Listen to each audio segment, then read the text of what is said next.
Too high in these low top, Air Max, Cinemax, I'ma push that. Yeah, to the top, I'ma take that. From the bottom, I go that. I ain't looking for that love, no. I accept all the hate, yeah. It only make me greater and greater. Moving up like an elevator. Yeah, you know what, they got me over with vibranium. So maybe we can rendezvous later. Feels like a little bit of deja vu, the way I already slayed her. Cremate you, then recreate you, inflate you. Now she all add up inflation. Now we sipping on the liquor and we turn. And we looking at a motherfucking blank. Blinking on a motherfucking million. When you cash up, they all wanna feel you. King never been a civilian. Got a bad bitch, looks that'll kill you. Looks that'll kill you. No, she don't look familiar. No way out of season. Lights in my spotlight. Real view don't see that.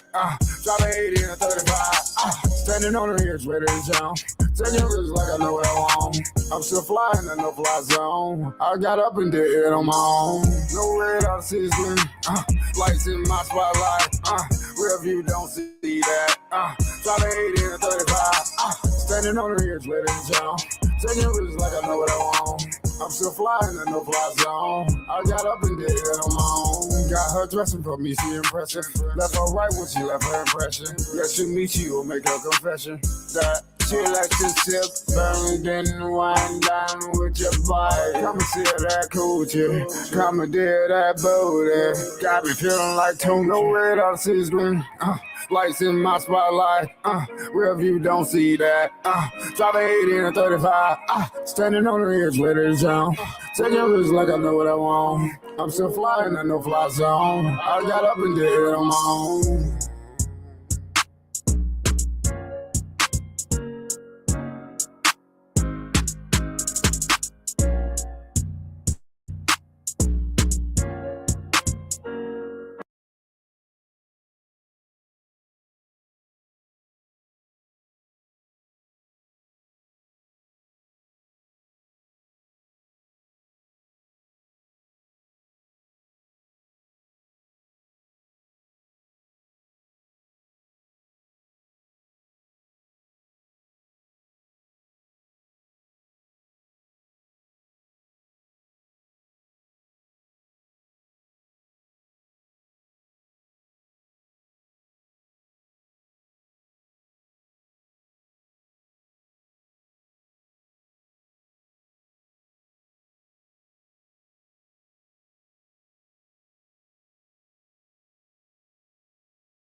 Hi, this is Kevin Schindler, historian at Lowell Observatory, and welcome to a special Lunar Legacy edition of From the Archives. Today I'm standing at Cinder Lake Crater Field, where in 1968, USGS geologists blew up more than 400 craters to create a simulated lunar surface. Northern Arizona abounds with natural geologic features such as Meteor Crater, the best preserved impact crater on Earth, the Grand Canyon, and a range of volcanic fields and features. These were ideal places for geologists to test moon exploring equipment and Apollo astronauts to learn geology and practice their lunar excursions. NASA also wanted an entire crater field where astronauts could practice surveying moon-like landscapes. And so USGS personnel built this field located near Sunset Crater. They later created another field nearby and also one in Cottonwood, and these sites proved crucial to preparing for the moon missions. From now through the end of 2019, Flagstaff will be exploring its lunar legacy. Stay tuned for more moon tales on From the Archives. In just a few weeks, NASA will launch its Artemis 2 mission to send astronauts around the moon to prepare for a lunar landing. The goal there has ties to Flagstaff. Mason Carroll spoke with her and the team she worked with at USGS about the long legacy they have working with NASA. Every astronaut that's ever been to the moon has trained here in Flagstaff. Now, as the U.S. prepares to send more people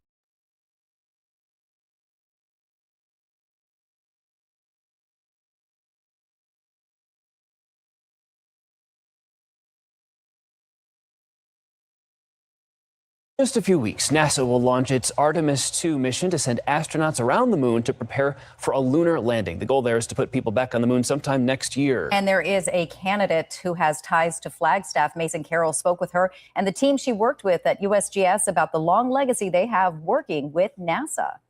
Every astronaut that's ever been to the moon has trained here in Flagstaff. Now, as the U.S. prepares to send more people to the lunar surface, one woman who spent years working here in Flagstaff could soon step foot on the moon. Tucked inconspicuously in North Flagstaff is the USGS Astrogeological Science Center. This is what we do. Here, they map the moon, train astronauts, and much more. We provide a lot of the training and a lot of the background information so that people can make decisions and do the science they need to do. Jim Skinner has worked here for 25 years. He says Flagstaff has a special connection to the moon, providing a training ground for astronauts.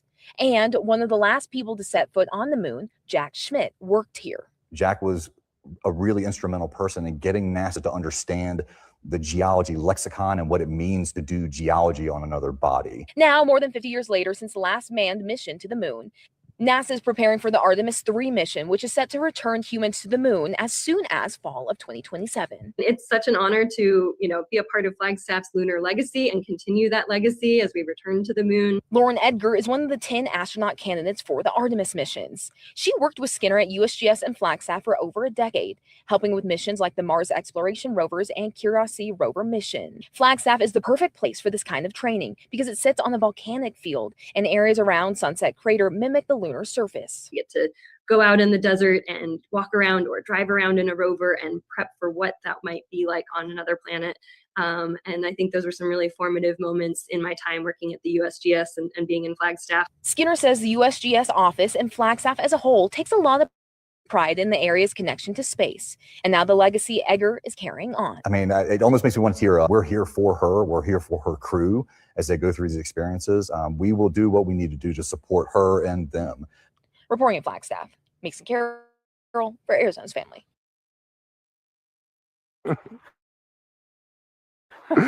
Oh man, my mom always told me I could grow up to be anything.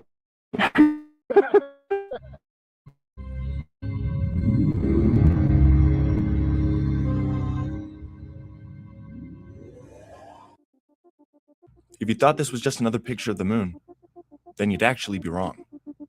Hi, I'm Nolan, a team member at Active Galactic Videos, and we came to Flagstaff, Arizona to find out more about a crazy story in our space travel history. We want to know why NASA blew holes in the desert to make a map of the moon. I'm Kevin Schindler, historian at Lowell Observatory. I'm Laszlo Keste, a geologist with the U.S. Geological Survey. Awesome. Where are we right now? What is this? What are we sitting in? You're in a crater, an artificial one. We're about a half an hour drive from Flagstaff, downtown Flagstaff, and Sunset Crater is, I don't know, a mile or so, a couple miles north of us. And it was built 51 years ago this year, specifically to help train the astronauts in preparation for going to the moon. So they got images from the moon, a specific area of the Sea of Tranquility, and painstakingly created this. So all these craters were actually built, but hand-built? The craters were built, wouldn't say by hand. They used a lot of explosives. They tried to reproduce as close as possible the surface of the moon so that the astronauts would have a good feeling for what it's like to work there. They did a lot of calculations to know how much explosive you need to put in the ground to make different size holes, and then buried craters in all the right locations to mimic the way the craters are distributed on the moon, and then set them off in an order that mimics the ages of the craters on the moon so that the material that's blown out of each crater would land on top of each other in the right pattern.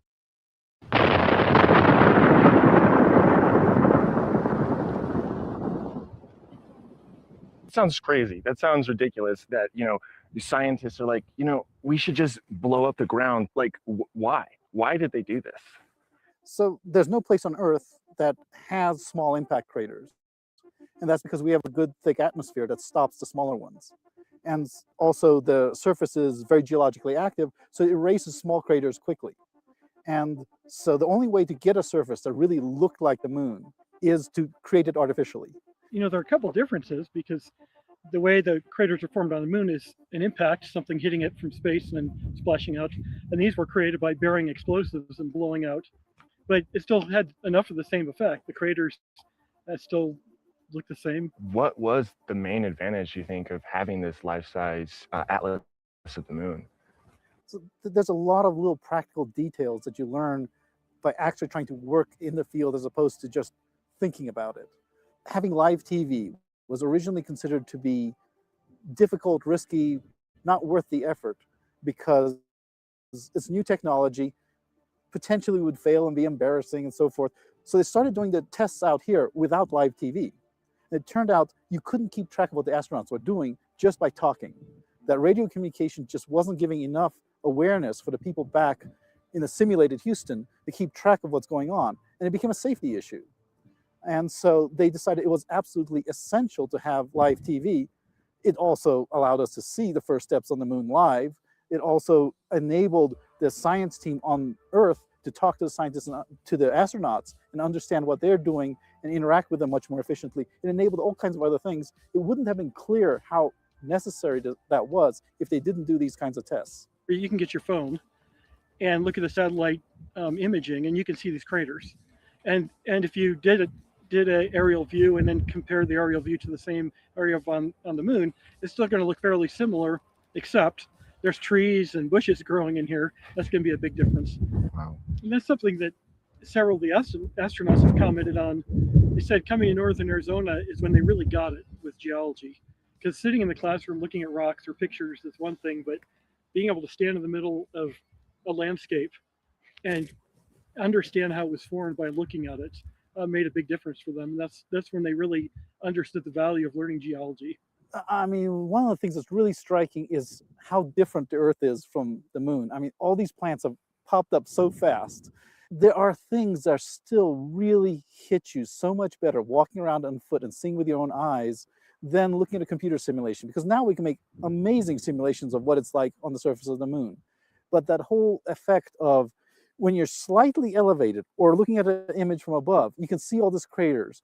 You can see how they're oriented with respect to each other, and you can figure out where you are so easily. But if you're standing, you're suddenly lost. Or you see a crater in front of you, you can't figure out which crater that is. That there's a visceral understanding of what you're dealing with going to an alien planet that you don't get unless you come in person and see something like this. Who knew blowing 47 craters in the middle of northern Flagstaff was going to help us get to the moon? I don't know, it's just such an amazing experience to be out walking in these craters and being able to be so close to, you know, a landmark that helped us get to the moon. Wow. Do you guys care to get a picture just right in front of this guy? Sure. Awesome.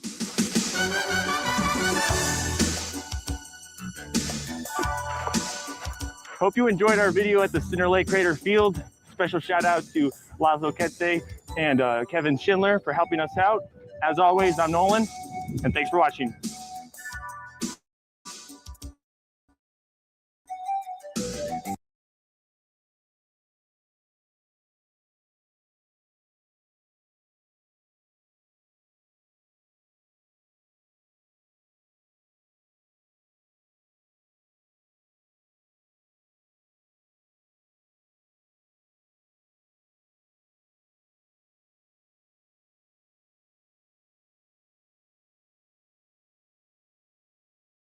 Isaac Newton says, this is really weird. If I want to push a ball on the table, I have to touch it. Move everything around inside these systems, the molecules transmute one molecule into another, and if this molecule I've transmuted it into is gold, I'm a rich man. It's back to money. But there's something strange happens. Isaac Newton says, this is really weird. If I want to push a ball on the table, I have to touch it. Maybe I have to blow on it. But I actually have to push one side of the ball or the book to move that side. I'm pushing here, and obviously this thing is what appears to us humans to be solid, so it moves as one thing. But the only way to get something to move was to touch it or put a force against it. Okay, seems to make sense. Everybody has that experience. I want to lift a glass, I lift it.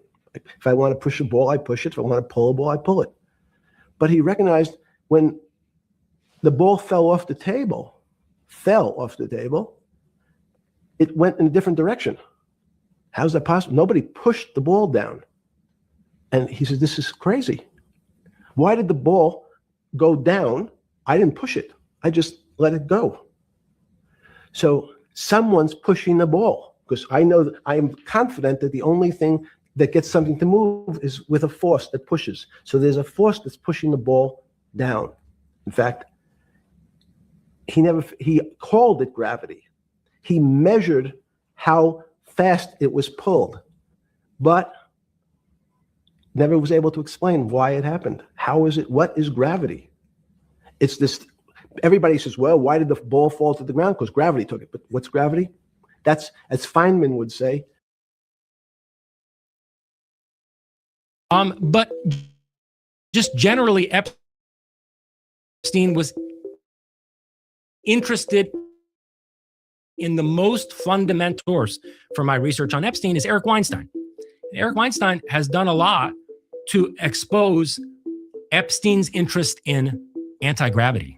He was obsessed with it. He brought all the top physicists from all the leading institutions in the world, Harvard, Yale, Princeton, MIT, the French equivalents of those academies, together at a conference that was titled Conquering Gravity. And we have the roster of the people who spoke at that. And he brought some of these people to his island, and he took some of these scientists also out in the submarine, the Atlantis submarine, to study gravitational anomalies. Jeffrey did? Yeah, well, and Ghislaine Maxwell, she was the submarine pilot. Down to study gravitational anomalies in what we call basically the Bermuda Triangle. He would take physicists down there to study that, because he's like, oh, okay, if gravity doesn't work the same way here, maybe there's something here that's a key to understanding how to conquer gravity. So he was interested in these things. So you have these interests from, early on, and you start to see how the world works. And you start to see what you can gain access to and what you can't gain access to, okay?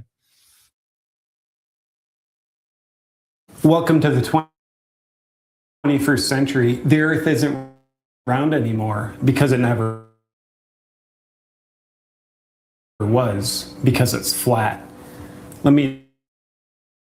Really looks like. The North Pole is actually in the center of the flat disk Earth. And Antarctica is a 200-foot tall wall of ice that surrounds the entire perimeter of the flat Earth. It's not some landmass at the bottom of an imaginary globe. There is so much deception and misunderstanding that hides this truth from people. You can totally prove the Earth is flat when you research flight patterns. For example, on October 13th, 2015, a flight from Taiwan to LA, a woman's water broke. She gave birth, so they had to make an emergency landing. Where do you think they landed? Alaska. If the Earth was round, they never would have landed in Alaska, because according to this flat map of the round Earth, you can see that they'd have to go further out of their way to land in Alaska compared to just going to LA. Why'd it land in Alaska? Because if you look at a flat Earth map, you'll see that Alaska is directly in between Taiwan and LA. There's no explanation for this other than the fact that the Earth is flat. I think it's cute that some people think the Earth has curvature to it, but I can disprove these ideas in a heartbeat. If the Earth was round, you couldn't see anything in the distance because of the curvature of the Earth.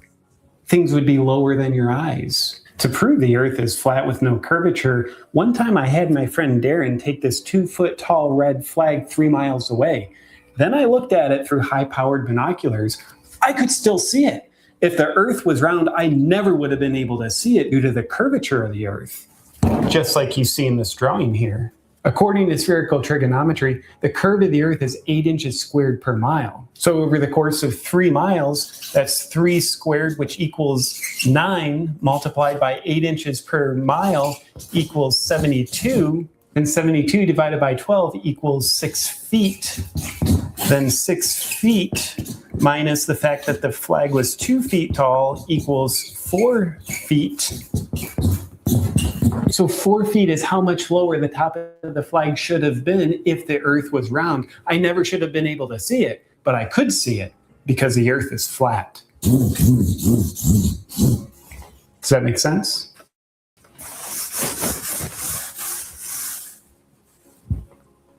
I thought I'd be able to erase it.